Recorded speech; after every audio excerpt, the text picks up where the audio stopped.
What's up, riders? Kevin Wilson, BMX, the BMX Center here, and coming to you today live with an old friend, teammate, Azusa Hotshot, Brant Clark, old friend. What else? 40 years plus, bro. What else? What else can I say, man? Brant was fast. He was there for my first race. He was on the gate, and he showed me no mercy. Yeah. How's it going, Brant? Good, man. Good to see you, Kevin. You look good. Well, thanks for taking the time to come on, man. It really means a lot to me.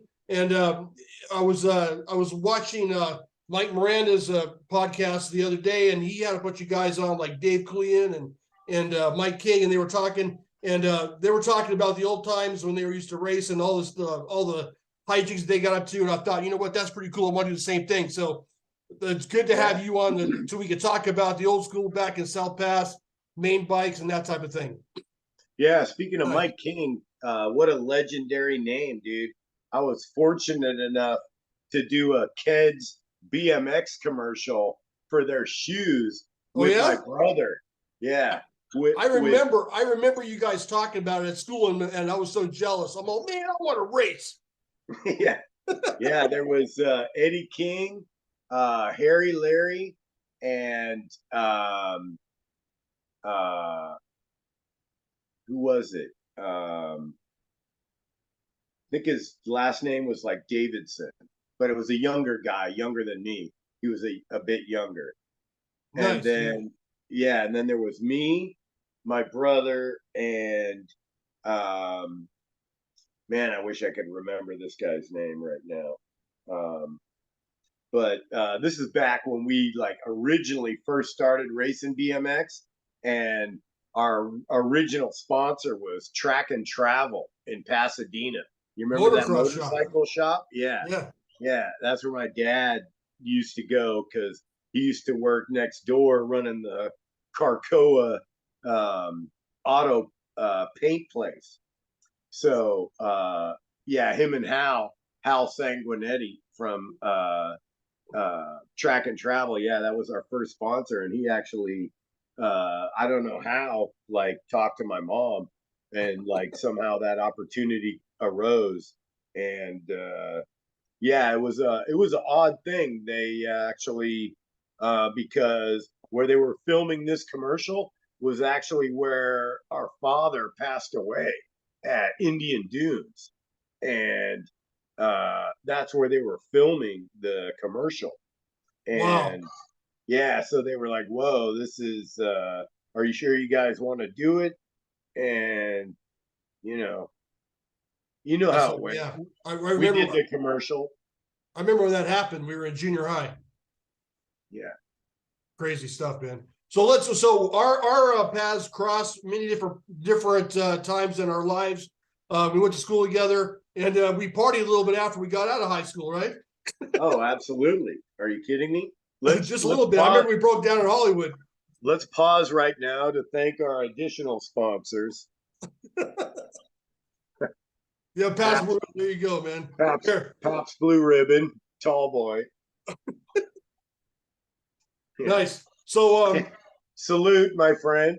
Salute, man. Here's Tequila, dude. All right. What's that you're drinking? A Rockstar? Monster. A spiked Monster. Let's talk about main bikes, dude. When you start racing for main bikes, how did that whole thing come about? It started out that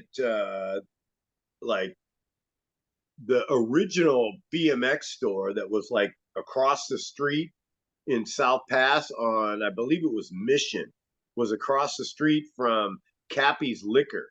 B&H. And it was B&H Cycle, exactly. And that was, I got some stories about the guy that worked there with me and Daryl Goodwin that'll I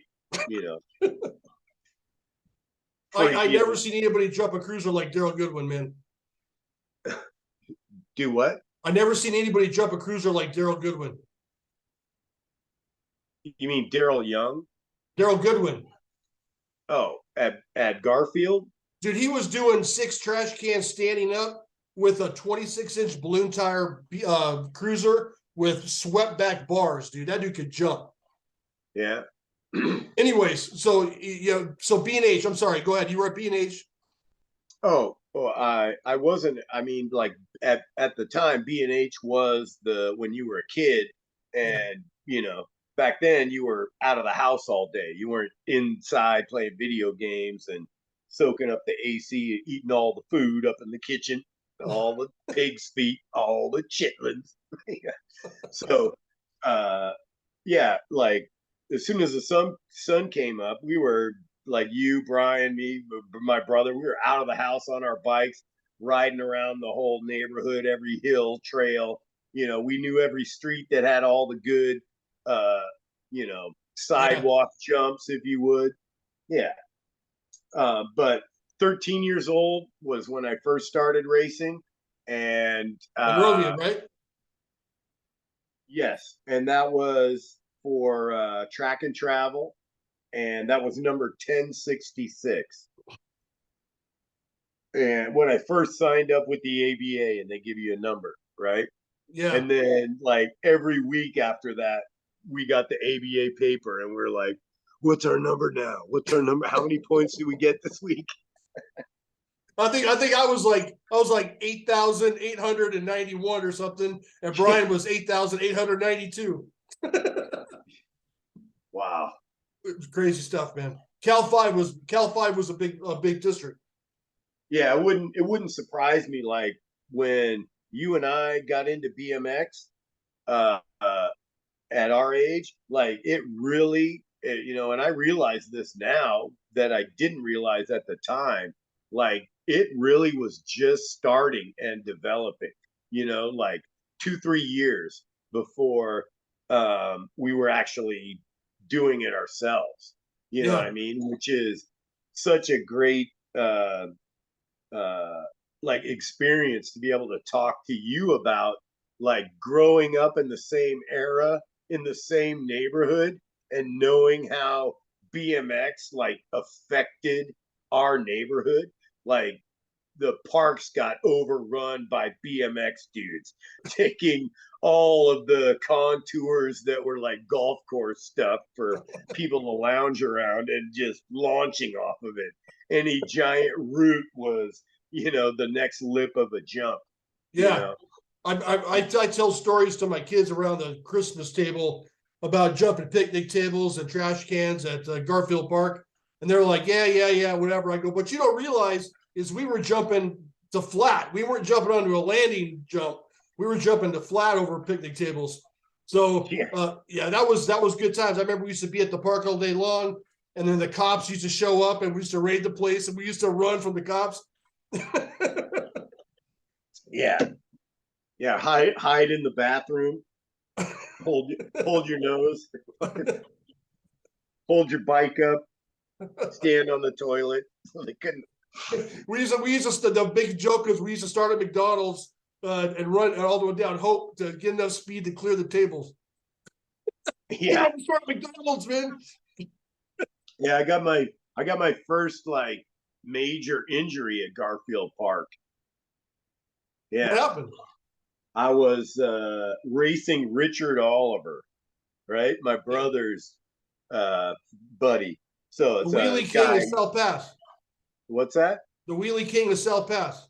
Yeah, like Richard, he was like the first guy that had the YZ 80, and was able to beat down his parents enough to let him ride it in his front yard and do laps around and make a track from his front yard to the backyard. Dad, I'm taking out the fence. I can't get in the backyard. So yeah, Jolly Ollie, as we call him. Yeah, I interrupt you. Yeah, So something happened when you were racing Jolly Ollie. yeah, we were. It was back when the races started all the way up at the top, where you had to have your uh, back wheel pushed up against the curb, right? And start the downhill and go all the way down, cross the walkway, down through the gully with the little bridge, right? Where the root jump was to the left, and then you had to jump off of that, go around that one little tree where the Y went in the walkway, and then go back to the root jump and jump down. You know, that was the track. And then so we took off, and I was, you know, back in the day was just wink, wank, jerking it down that hill and was ahead of Jolly Ollie and like over jumped the like dip where it went down, right? And hit the face on the other side, and that kicked me off, and boom, broke my collarbone, right? Yeah. And Richard Oliver had already broken his collarbone on his motorcycle. So as soon as I did it, he was like, you broke your collarbone. You broke your collarbone. I was like, no, I didn't. Oh my God, my whole fucking side is numb. and yeah, I ended up breaking my collarbone. Wow. I never had any bad crashes at Garfield Park. But my brother went over the bars. He was trying to jump 2 picnic tables long ways. And he was so worried about speed, he didn't pull up hard enough, and he hit the first table with his front wheel, and he went over the bars, and he went flying like 35 feet and landed on it and did a lip skid on his face. Yeah. That was the worst one that I ever saw. But so track and travel, and then you get on main bikes, and then my brother and I followed your brother and you. What's that? After you got on main bikes, then you raced for a long time, Azusa, Monrovia. Yeah, it was and then my brother and I got on. Yeah, it was like a 4-year stint that me and my brother were racing like 3 to 5 times a week, where, you know, just chasing points.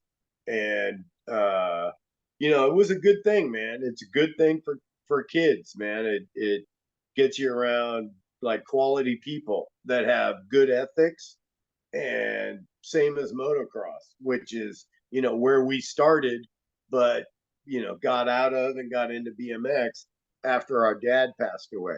So right. It's amazing how close, how similar our lives were, where both of our fathers were into motocross and motorcycles. All 4 brothers rode motocross first. All 4 brothers rode BMX. All 4 brothers rode for main bikes. Right. All 4 brothers lived like a 90-degree turn around from each other, a block pass away from each other. and our brothers are best friends. Right.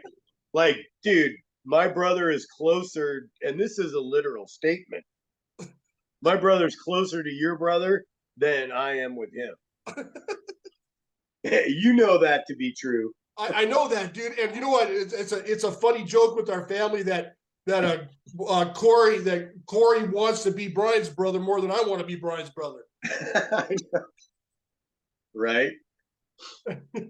That's funny, man. And because for those of you who don't know, Brant's older brother Corey was kind of like the Sherpa of the main bikes team. He had to give everybody he had to give approval if anybody wanted to join the team. So that's how we got on the team after he gave us his blessing back in the day.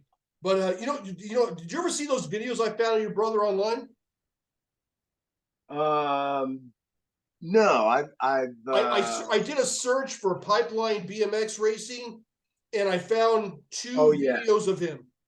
Yeah, I did see that. Yeah, that was kind of funny, man. I was like, oh, and I was at the same. It was one of them was the Barstow triple pointer when I turned expert, and I found that, and I was in every race was there except for the race that I was in. I was like, man, why couldn't they have my race recorded?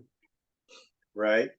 That's I think I sent you this the other day. This was like one of when I was older, I think I was like 15, 16 expert, right?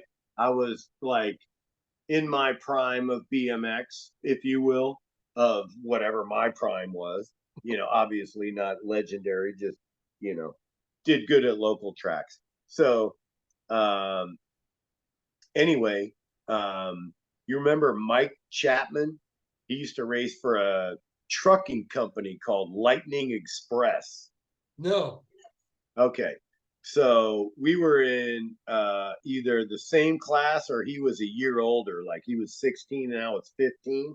And we were both experts and both dominating our classes at Monrovia, Azusa NBL, Pipeline. Um, what else was it? Alpine BMX, racing 4 or 5 times a week back then.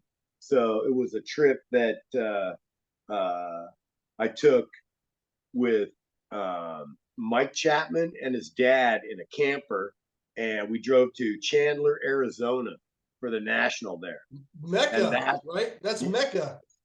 yeah, and that's where I first saw the SC bus, and what I still believe to this day is where Tim Kirsten got his name from Bubba Hayes. That's where I first saw the SE van with Bryhop and all the boys, and the dude in my class was Bubba Hayes.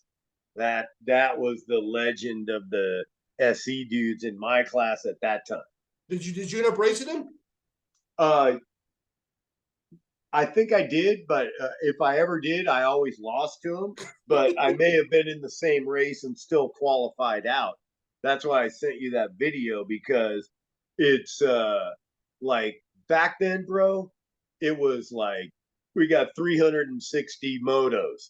So like after the guys are out of the first and a half turn, they're dropping another gate. There were actually at that national, there were 3 motos on the track at the same time. Wow. And yeah, and then I watched that whole video and I hear him call my name out as the qualifier. Number 15, Brant Clark, your qualifier. But they're showing the race right after mine coming across the line, but they're having to back up the announcing. You know what I mean? By Right. the scorers, give the scoring ladies, which my mom used to do, giving them the information, Uh, for 3 races coming through and them getting to it and still calling what's going on in the race as it's going on, the live, the last one. So yeah, it was crazy back then. That was the, all hail the queen of announcing, Linda Dorsey, right? yeah, yeah, Brian Dorsey's mom. Wow. yeah. And yeah, my mom and Linda Dorsey were like that, dude, at Azusa, with Dave Wilson's mom running the snack bar. Dude, it was all in the family, you know. Yeah, Um, I have a funny stories about the snack bar at Azusa.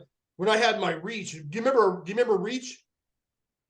yeah, I had a reach for a while, and I raced that at the Griffith Park or the Burbank National. I think it was '83, and every time I got down the first straight on that damn reach, I'd crash. So every time you crashed at Azusa, they brought you into the snack bar and they gave you a free soda and a hot dog, man. So I had a lot of free sodas and hot dogs inside the snack bar at Azusa.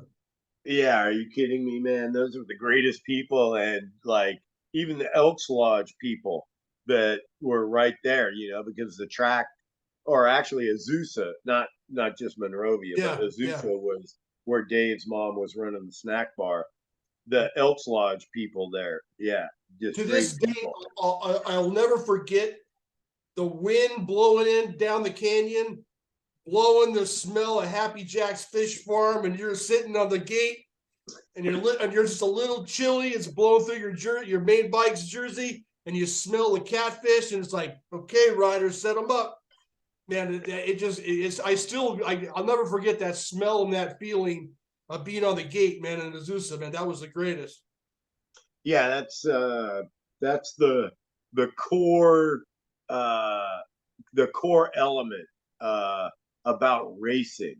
And I can only say this, but I can only imagine and would have to agree with transfers to every other sport. But um uh more so in BMX or motocross, where it's a personal effort, where it's you and how you perform. You know, yeah, racing BMX for the most part, you'd probably work on your own bike. You know, who's got a mechanic, like a factory guy. But um, yeah, it's that. And to this day, dude, if any motocross guy doesn't tell you he lines up at that gate and that gate's about to drop and the crowd is going crazy and everybody's screaming names, that they don't have a little bit of butterfly in their stomach, that's the whole drive, dude. That's the natural high right there that is the best I've ever had. Yeah. Like racing BMX, racing motocross, just or racing friends. You know, taking it way back to not even going to BMX tracks yet. We're riding up the hill to Johnson's track, right? The vacant lot next to the three Johnson brothers who carved some trails out of some uh swampy land there, if you will, in South Pass. Yeah, And, yeah. Crazy stuff, man. So the where did you so you were Pipeline, Azusa MBL, Monrovia. Dude, so Alpine must have, I think Alpine, Alpine closed before I started racing. I didn't start racing until '83. But yeah, it may have, yeah, and so yeah, and I then told and then San Pedro and that, Orange BMX. and you were around for Corona too, right? Corona and Norco. Yeah, I raced there a couple times. I did like those were ones where we only went there when it was like a double, triple pointer, right? It was, in my mom's eyes, worth the drive, to drive out that far because it was so far inland, you know. Yeah, yeah, But good stuff, yeah. Or Lancaster and stuff.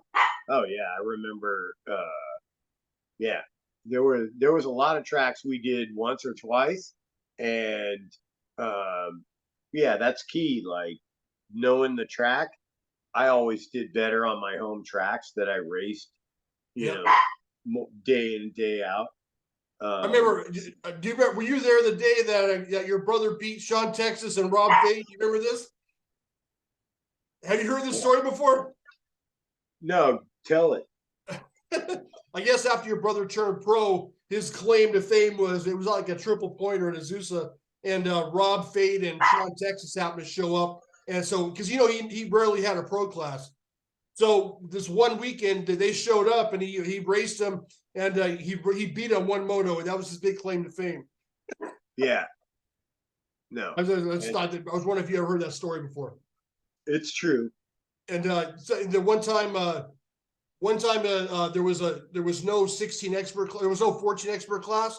So my brother, myself, Dave Wilson, and there was another guy by the name of Wilson that came from out of town. So there was everybody in the race was named Wilson. Yeah, And Dave, I never beat Dave. That dude was crazy fast. And one time I came close when they built the bull, and one time he wasn't paying attention in the main, and I swooped him coming into the bull, and coming out of the bull by the first turn, he passed me right back again and got pissed off. But yeah, I never beat. I mean, I came close a couple of times, but I never beat him. You yeah. beat He him, was right? a tough competitor. He was a tough competitor. Yeah, you beat him, Good right? rider, and um, Well, he was crazy.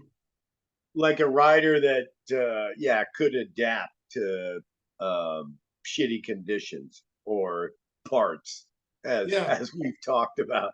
So yeah, good stuff. But I remember you guys brought him to Elephant Hill that one time, and he shows up with like an old dirty pair of jean shorts that were cut off and a GT jersey, and he was like spanking everybody. He was jumping everything that was in sight. I go, who is this guy? He's like, dude, he rides for GT. I'm all, whoa, no way, really?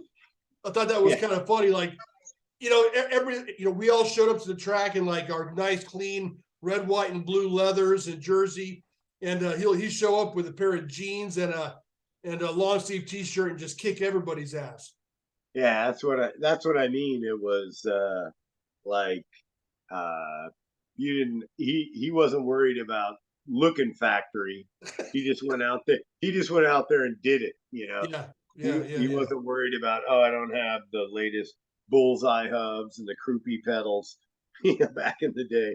So you had some funny stories about, because you guys were friends off the track too, right? Like you used to hang out like at his house and stuff. Yeah. Me, Bubba, and Dave, me and Bubba, I should say, would stay at Dave's house for basically the whole summer, like 3 months, which was saving my mom driving to Monrovia and Azusa 3 nights a week.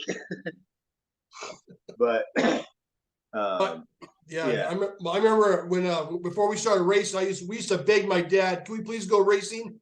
And he always goes, "Yeah, whatever." So we would go down. Remember the Edwards drive-in down there in Monrovia? Do you remember that drive-in where we used to get our bike parts from that swap meet? Yeah. And we showed up one time, and we showed up right after races had ended. So the track operator's like, called, "Hey man, sorry, the track's closed." I go, "Oh, please, can we ride?" He goes, "Okay, go ahead and ride around the track a couple of times." We got on the starting hill, went down, and he goes, "Come back next week at this time, and we're racing again." So we came back the next week, and we drove in, and no one was there, right? And we're all, "Where's everybody at?" He goes, "Sorry guys, we closed the track. The track's done." So we're like, "Oh man!" So it turns out that we were probably one of the last kids on that Monrovia track before they closed it, like except for probably Daryl Foster, right? So Daryl Foster reached out to me a couple months ago because he heard my story on Instagram, on YouTube. He's like, "Dude, that old man that told you to go to Azusa was my dad." I'm all, "Oh wow, trip out." Yeah. I think you said that Daryl was pretty fat. Yeah, he was. Again, a local legends. Must be nice to be a local legend. Yeah. If you can get a fucking hashtag legend somehow anywhere, and I don't even claim any hashtag legend myself at all. You're a legend. You're a legend with your helmet, bro. I used to do helmets. Dude, yeah. Dude, when you did that Main Bikes M on your fucking helmet, dude, I was so jealous. That looked so trick, dude. Right. And we all try to copy you, and we know and none of us could do it. Yeah, I know. And then that's where I made my own business cards, and I was like buying, 8 different colors of electrical tape from Home Depot and taping up helmets, doing wraps, with an M for Main Bikes, or did one up for Bubba. Hey, do you remember the Lake Elsinore National, the like 82? Were you there for that one? Yeah. Did you race for Dean Hubby's team or no? I'm in the magazine Bicycles and Dirt in that national in my class, leading some factory guys. I'll have to pull out the magazine because I still have it. But nice, dude. A full 2-page spread, shows the bowl turn, right, where you go over the bridge and down and back underneath it. And I'm in the lead, and you see Bubba full spread eagle with his arms out like this, fucking sliding, lip skidding all the way around around the berm. Yeah. Did you make it to the main? Yeah. What'd you get in the main? Do you remember? Pissed off after the start. That's what I got. That sucks, dude. I just got the warning again, dude. So, were you on Dean Hubby's team back then? Yeah, Ming Tien. Damn right. I got my free black Bell Moto 2, maybe at the time. Yeah. Yeah. I was so pissed off that he didn't ask my brother and I to be on the team. I thought for sure your brother did. I think it was like you, Corey, Scott Graham, Dean Hovey. I think Dean Hovey didn't do nothing because he got a flat tire before his moto or something like that. Does that sound right? Probably, yeah. Yeah, he like I don't ever remember anything like even related to he got a whole shot or even a good start, you know. Man, And dude, he no was fat. disrespect to him. I Hey, raced him hey, down the no street one disrespect. time. Yeah, no disrespect to Dean Hovey. I'm sure he's doing way better than I am right now. But yeah, BMX, he was but I appreciated his effort, man. He got his dad, to chip in and buy some local kids some helmets and a jersey, had some jerseys printed up to, go out and race. That was how all of this has turned into what it is now. If it wasn't for those guys, right? Like all the guys you're posting on your page are the original guys. JMC. If it wasn't for those guys, like where would BMX be? Where would it be now? They had to start somewhere. Absolutely, And man. yeah, legends, bro. Legends. Okay, so one last question before we go. Did you go to the Burbank National? Yes. You Yes. did. Yes. So I don't remember Corey being there or you being there. How did you do at that national? I think there were multiple days Yeah. of that national, and there was qualifying, and like I went out like in the first round, and I think my brother may have gone out in you know the first or second at the most, like didn't even make it to the third. Like, it was one of those days where you show up to the parking lot and it's a 20-minute walk from the parking lot with all the vans to the track.